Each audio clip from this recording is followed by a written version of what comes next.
Vous êtes peut-être un salarié vert. Cela ne veut pas dire que vous venez de la planète Mars, mais que chez vous, vous adoptez déjà des comportements éco-responsables. Vous triez vos déchets, vous économisez l'eau et l'énergie, vous avez un vélo et pas d'auto, vous êtes donc prêt pour l'évaluation verte. Mais comment cela va se passer? Deux cas se présentent. Dans le premier, l'entreprise a mis en place un SME, c'est-à-dire un système de management environnemental, tel qu'ISO 14001. Dans ce cas, les activités de planification, les responsabilités, les procédures et les ressources nécessaires pour réaliser et maintenir la politique environnementale ont été déjà définies. Les indicateurs de base couvrent les domaines suivants: l'efficacité énergétique, la production de déchets, l'utilisation rationnelle des matières, la biodiversité, la consommation d'eau et les émissions atmosphériques. L'évaluation collective est effectuée en déclinant ces indicateurs pour chaque entité structurelle.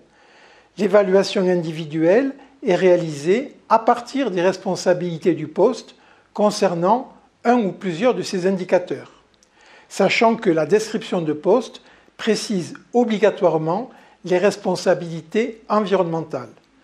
L'évaluation verte de l'entreprise certifiée ISO 14001 est donc inscrite dans son SME. Mais force est de constater qu'une majorité de sites n'ont pas mis en place un SME. Dans ce cas, l'évaluation verte est toujours possible. Elle peut reposer sur l'usage d'indicateurs, mais il est important de comprendre qu'un indicateur n'a pas de vertu intrinsèque. Il doit être la traduction la plus fidèle possible d'un enjeu, d'un objectif. Il doit refléter la traduction de valeurs écologiques. C'est la qualité de l'explication narrative qui fait la force de l'indicateur. Ensuite, il importe qu'il soit en conformité avec l'état des connaissances scientifiques. Il existe toutefois une particularité de l'évaluation verte.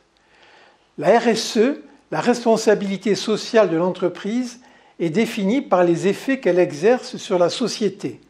Or, l'entreprise produit des impacts positifs et des impacts négatifs.